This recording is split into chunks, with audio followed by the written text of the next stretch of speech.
아침에 집을 나서다가 보면 버스 정류장에 사람들이 모여 있습니다. 같은 시간, 같은 장소에 모여 있어도 그들이 타는 버스는 제각각입니다. 같은 버스를 탄다고 해도 내리는 곳이 다릅니다. 내리는 곳이 같다고 해도 누군가는 학교를 가고 누군가는 직장을 가고 또 누군가는 사업장으로 향합니다. 그렇게 하루 일과가 끝나면 다시 각자의 집으로 돌아갑니다. 같은 시간, 같은 장소, 같은 도시에 사는 것 같지만 이렇게 우리는 살아가는 삶의 길이 다양합니다. 그런데 그리스도인의 하루는 좀 다른 것 같습니다. 우리 역시 세상 사람들과 마찬가지로 다양한 삶을 각자의 현장에서 살아가는 것처럼 보이지만 우리가 달려가는 길은 동일한 것이 있습니다. 바울은 그 길을 그리스도와 그의 죽으심을 본받는 삶이라고 했습니다. 그의 죽으심을 본받는 삶. 그리고 어떻게 하든지 영원한 생명의 부활로 나아가기를 원하고 있습니다. 이를 위해서 뒤에 있는 것을 잊어버리고 아직도 도달하지 못한 표대, 즉 부름의 상을 위하여 달려간다라고 하였습니다. 또 한 가지 그리스도인의 하루하루는 내가 쌓은 자질과 공로에 있지 않고 그리스도를 본받아 무르익어가는 삶이라고 했습니다. 이렇게 세상 사람들과는 다른 방향으로 살아가는 인생이 아니라 세상 사람들이 사는 이런 삶의 방향으로 쌓아가는 인생이 아니라 무르익어가는 인생을 택한 이유가 무엇입니까? 오늘 말씀처럼 우리의 시민권이 하늘에 있기 때문입니다. 시민권. 여기서 시민권이라는 말은 시민으로 행동하다라는 뜻에서 왔습니다. 시민의 권리는 시민으로서 말하고 생각하고 시민으로서 행동하는 데에서부터 시작이 됩니다. 하늘의 시민이기에 하늘 시민처럼 사는 것입니다. 그런데 오늘 말씀해 보니까 빌립보 교회 안에는 그리스도의 고난과 부활이라는 이 십자가의 길을 부인하고 십자가의 원수처럼 사는 사람들이 있었습니다. 같은 교회 안에서 어떤 이는 부름의 상을 향하여서 달려가는가 하면 또 어떤 이는 그 반대의 길을 달려가고 있습니다. 신앙생활을 하면서도 십자가의 원수된 자들처럼 산다는 거예요. 바울은 그들에 대해서 눈물의 호소를 합니다. 그렇다면 교회 안에서 십자가의 원수는 어떤 사람들일까? 그리고 하늘의 시민권을 가진 자들은 어떻게 살아가는 걸까? 바울은 먼저 빌립보 교인들에게 너희는 나를 본받으라 말합니다. 그와 같이 행하는 자들을 또 눈여겨보라. 나처럼 행하는 사람들을 눈여겨보라. 그들의 사는 방식과 태도, 그들의 말을 주목하여서 자세히 들여다보라는 겁니다. 이 말은 당시 빌립보 교회 안에서 교인들에게 악한 영향을 미치고 있는 그런 사람들이 있다는 말입니다. 그들을 보지 말고 나를 보라는 말은 악한 영향을 미치고 있는 그들이 있다는 거죠. 빌립보 교회의 교인들 중에 상당수는 바로 그런 사람들에게 영향을 받고 있었습니다. 로마 감옥에 갇힌 바울이 이런 생각을 하고 있자니 눈물이 쏟아집니다. 그 흔적이 오늘 말씀에도 쓰여 있습니다. 이제도 18절에 눈물을 흘리며 말하노니 십자가의 길과 반대로 십자가의 원수가 되어가고 있는 교인들을 안타까워하고 있습니다. 그렇다면 십자가의 원수로 행하는 자들은 누구일까? 십자가의 원수로 행하는 자들은 두 부류로 생각할 수 있습니다. 하나는 율법주의자들입니다. 예수 그리스도의 십자가와 부활 이외에 율법 지켜야 하고 할례를 받아야 한다고 주장하는 이들입니다. 이래봬도 내가 유대인인데 이런 우월감, 신분과 출신으로 사람을 판단하고 그리스도의 복음으로는 구원이 부족하다고 여기는 자들입니다. 그들은 이미 폐기된 규례, 바울이 배설 배설물과 같다고 그래서 버렸다고 하는 그런 지식을 여전히 만지작거리고 있습니다. 또 하나는 이른바 반도덕주의자들입니다. 한번 구원받았으면 다 이루어진 것이기에 굳이 말씀을 따라서 살 필요가 없다는 거예요. 그리스도를 본받아서 살아갈 필요가 없다. 구원받았는데 뭐. 십자가의 정신은 자기 부인에 있습니다. 내가 100% 죄인이라고 시인하고 이제는 하나님을 바라보며 나아가는 겁니다. 그런데 이들은 자기 욕심, 세상의 영광을 여전히 내려놓지 못하고 있습니다. 좋은 것 그대로, 멋져 보이는 것, 화려해 보이는 것, 그대로 붙잡고 싶은 거예요. 이렇게 아직도 뒤에 있는 것을 잊어버리지 못한 유대인들과 이미 구원받았기에 그리스도를 본받아서 하는 것이 무익하다고 하는 이런 자들을 가리켜서 뭐라고 말씀합니까? 19절에 보니까요. 그들의 마침은 멸망이요 그들의 신은 배요 그의 영광 그들의 부끄러움에 있고 땅의 일을 생각하는 자라. 표준세 번역에 보니까 이렇게 번역을 합니다. 그들의 마지막은 멸망입니다. 그들은 배를 자기네 하나님으로 삼고 자기네 수치를 영광으로 삼고 땅의 것만을 생각합니다. 네 가지를 말씀하죠. 첫 번째는 십자가의 원수는 그들의 마지막은 멸망이라고 합니다. 이들은 그리스도의 보혈의 충분성을 부인하고 있습니다.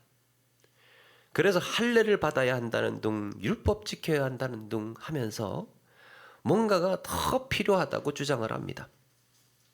반대로 이미 영원히 구원받았다면 내 몸은 내 마음대로 해도 된다는 생각으로 사는 자들입니다. 그런데 영생을 잡은 줄로 생각하지만 결국에는 영원한 고통에 처해지는 완전한 멸망의 길로 가고 있다고 말하고 있습니다. 그들의 종착지는 멸망이라는 거예요. 두 번째, 그들의 신은 배인 자들입니다. 표준세 번역에 보니까 그들은 배를 자기네 하나님으로 삼고 있었습니다. 배는 끊임없이 먹을 것을 채우려는 탐욕을 상징합니다. 채워도 굶주림을 느끼는 그런 배를 채우기 위해서 탐욕을 자기 하나님처럼 우상처럼 생각하는 자들입니다. 자기 욕망에 충실한 자들이에요. 세 번째는 그들의 영광은 부끄러움에 있다고 했습니다. 이 부끄러움은 불명예와 수치를 말하는데요. 왜 그들은 이런 불명예와 수치를 자랑으로 여긴단 말인가? 이거는 그들의 시각에서 수치스러운 것을 말하는 게 아니라 자기들은 자랑스러운 것들입니다. 그런데 하나님 앞에 내어놓고 보면 부끄러워지는 것들입니다. 예수 그리스도를 아는 지식을 가장 고상한 것으로 여기는 바울이 쓰레기처럼 버렸던 그런 것들이 무엇입니까? 앞에서 말한 율법에 흠이 없다라고 하는 자부심. 정통 유대인에다가 내가 무려 바리새인식이나 된다는 이런 오만함. 가말리엘 문화에서 배워서 해박한 성경 지식을 가지고 있다는 그런 긍지. 그는 지난날 이 모든 것을 바울은 자랑으로 여기면서 영광으로 여기며 살았습니다. 나 이런 사람이라고. 그런데 주님을 만나고 십자가의 고난과 부활을 위해 달려가려고 하다 보니 이 모든 것들이 하나 쓸데없는 해로운 것임을 깨달았습니다. 그런데 십자가의 원수된 자들은 이런 부끄러운 것들을 영광으로 자랑으로 여기며 살더라는 거예요. 아직도. 근데 여러분, 세상에서 사람들이 유명해지고 돈을 많이 벌고 싶어하고 멋진 옷을 입고 좋은 집에 화려한 것을 누리며 살고 싶어하는 이유는 부끄러움, 수치심 때문이 아닐까 생각을 해봅니다. 여러분, 수치심은 인간이 가지고 있는 가장 근원적인 감정입니다. 인간의 마음에 가장 밑바닥에 깔려 있는 것이 수치심이에요. 그래서 가장 고통스럽고 그것을 건드리면 참을 수 없고 용서가 되지 않습니다. 아담과 하와가 하나님을 거역하고 저주를 받았을 때 가장 먼저 느꼈던 고통, 가장 먼저 느꼈던 감정이 수치심입니다. 부끄럽다는 것. 그래서 나뭇잎으로 자기 옷을 가렸습니다. 그들이 하나님과 온전한 관계였을 때는 이런 수치심이라는 것을 알지를 못했습니다. 그런데 하나님을 거역하고 에덴 동산을 쫓겨나던 순간부터 스스로 부끄러운 존재임을 알게 됩니다. 하나님과의 관계가 끊어지고 하나님과의 관계가 멀어진 자기 존재가 부끄러운 거예요. 수치심은 인간의 내면에서 그래서 가장 은밀하고 고통스러운 감정입니다. 그래서 인간은 그런 수치심을 가리기 위해서 몸부림쳐 왔습니다. 지식과 명예로, 좋은 신분, 많은 재산으로 그렇게 자질이나 능력이나 공로라는 나뭇잎으로 가리고 나면 수치심이 좀 극복될 줄 알았습니다. 수치심은 죄책감보다 훨씬 더 고통스러운 감정으로 알려져 있습니다. 죄책감은 자기 말이나 자기 행동에서 느끼는 그게 잘못되었다고 느끼는 감정. 말 잘못했다. 야, 행동 잘못했다. 내가 그 일 잘못했다. 그렇게 느낄 때에 느끼는 감정이 죄책감이에요. 그런데 수치심은 나라는 존재에 대한 괴로움입니다. 야, 나는 못난 사람이구나. 야, 나는 무가치한 사람이구나. 나는 존중받지 못하고 있구나. 그럴 때 느끼는 감정. 그런데 예수 그리스도를 구세주와 주님으로 믿고 하나님의 자녀로 거듭난 인생은 하나님과의 관계가 멀어졌을 때 느꼈던 수치심을 느낄 필요가 없게 되었습니다. 이제는 땅에서 얻을 수 있는 것들을 영광으로 삼지 않고 그리스도의 십자가와 부활을 영광으로 여깁니다. 나의 하나님을 영광으로 여깁니다. 물론 여러분, 우리가 이 땅을 살면서 열심히 공부를 하고요. 돈도 많이 벌어야 하고 사회적인 지위도 얻어야 합니다.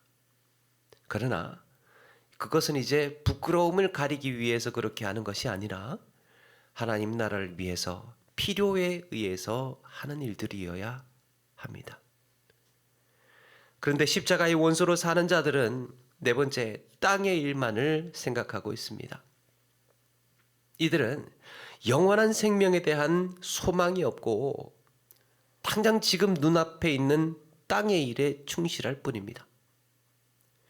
그들의 달려가고 있는 삶의 목적이라는 게 오로지 많은 재물을 소유하고 남보다 더 높은 지위에 내 즐거움에 집중하고 내 명예를 쌓아갑니다. 특별히 빌립보라는 도시는 독특하게도 모든 시민들이 로마 시민권이 부여된 도시입니다. 로마 시민권자는 매질을 당하지 않습니다. 웬만한 일로 체포도 되지 않고 감옥에 재판도 받지 않고 감금시킬 수도 없었습니다.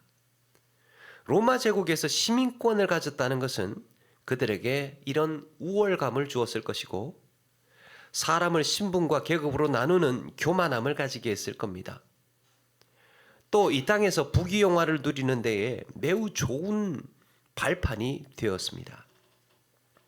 이탈리아의 고생물학자 알베르토 안젤라는 고대 로마인의 하루라는 책에서 그 옛날 로마인들의 하루를 그리고 있습니다.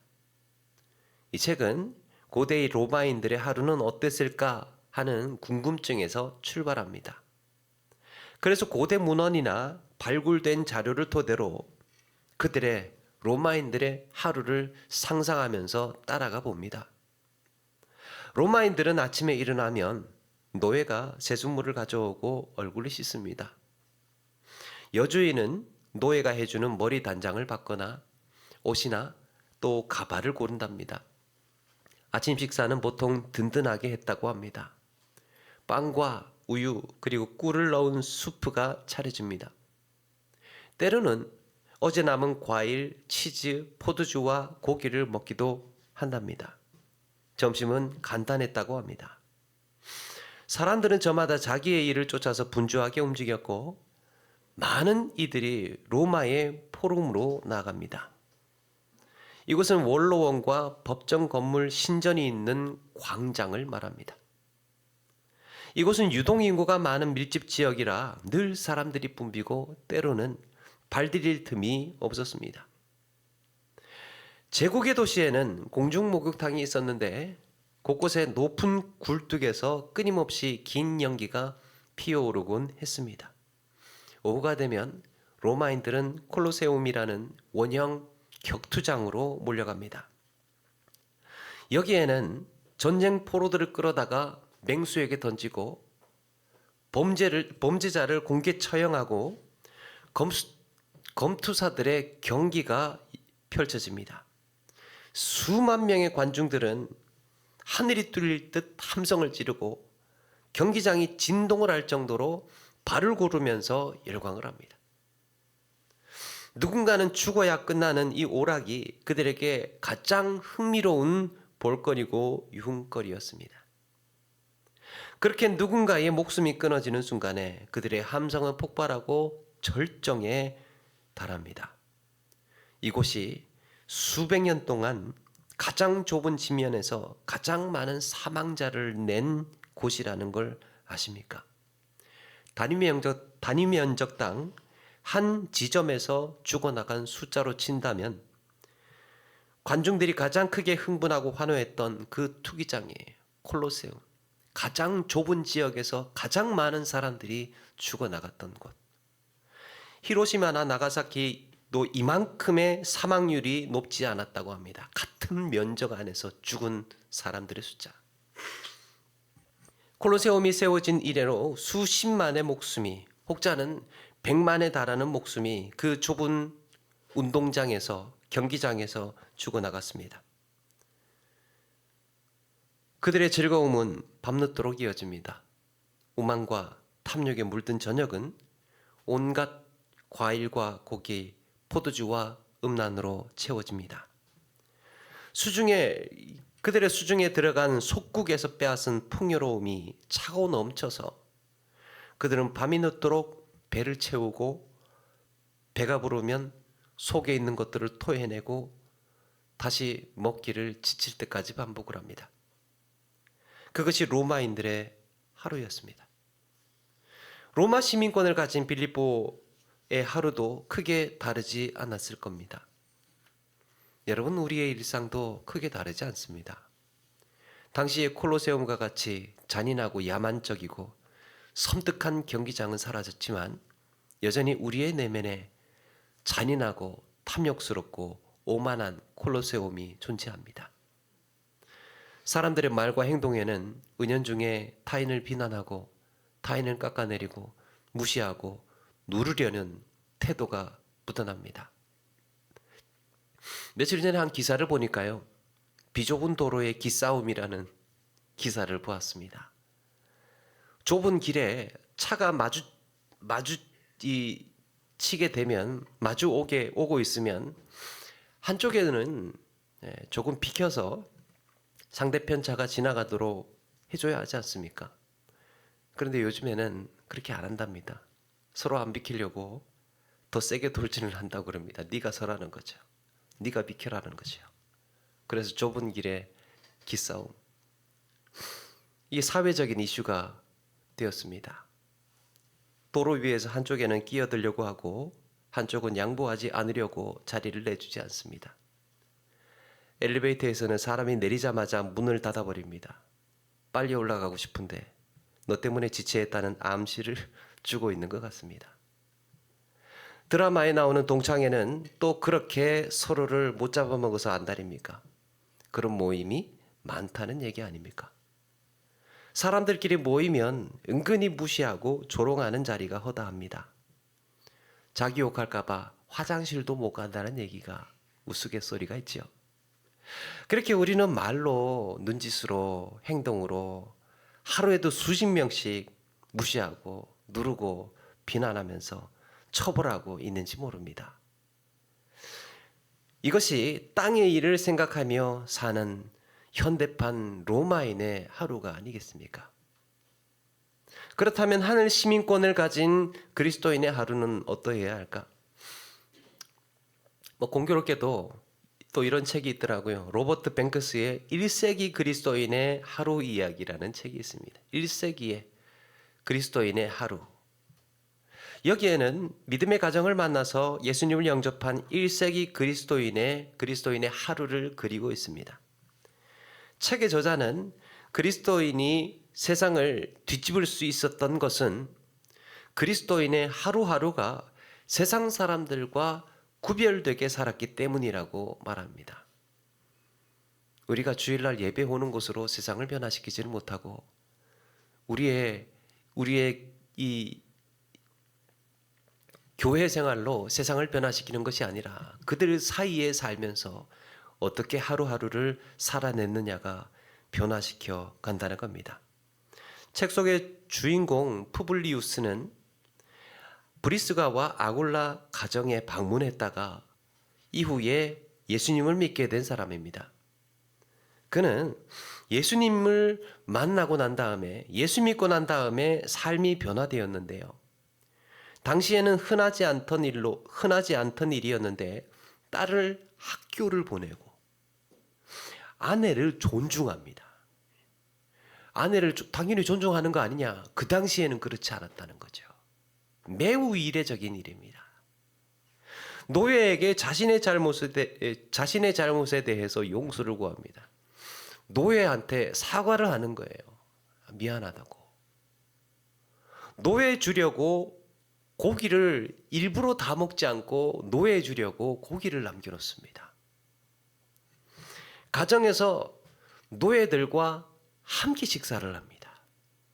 있을 수 없는 일이 그 가정에 일어나고 있습니다. 그의 아내는 밖에서 사람들을 도우면서 살아갑니다. 푸블리우스는 일상에서 만나는 사람들에게 어떻게든 복음을 소개할 기회를 찾습니다. 그렇게 하루하루 감사와 기도로 살고 탐욕과 오만에 찌든 로마인들에게까지 신뢰를 얻습니다. 기독교는 싫은데 기독교인은 믿을 만한 거예요. 교회는 가지 않는데 예수 믿는 사람은 인정해 주는 겁니다. 그게 그 당시 그리스도인들의 시대였습니다. 1세기였습니다. 사랑하는 여러분, 우리는 땅의 일을 생각하는 사람들과 같은 일상을 살지만 마음의 길이 다르고 기쁨의 내용이 다릅니다. 우리의 대화에는 무시하고 누르고 업신여기는 언어가 행동이 있는 것이 아니고 사람을 살리고 존중하는 위로와 소망이 있어야 할 줄로 믿습니다. 우리를 만난 사람들이 복음이 궁금해지는 거예요. 저 사람들은 무슨 생각을 하고 살길래, 어디를 바라보고 생활을 하길래, 교회가 궁금해지는 겁니다. 나와 대화를 나눈 사람은 용기를 얻고 마음이 채워지게 됩니다. 내 표정에서, 내 말에서, 내 행동에서 양보가 있고 배려가 있고 친절한 진심으로 그렇게 살아가게 됩니다. 여러분, 하늘 시민권을 가진 사람들은 이 땅에 사는 사람들과 살아가는 길이 다르지요. 당연하다고 생각했던 것, 마땅하다고 생각했던 것들이 뒤집어서 생각을 해보면 아름다워 보이는 것들, 아름다워 보이는 말과 행동을 하며 살아가게 됩니다. 우리 주님께서 나의 하루를 보시고 그렇게 흐뭇해 하시도록 하늘 시민다운 그런 삶을 살아가시는 저와 여러분 되기를 주의 이름으로 축원합니다.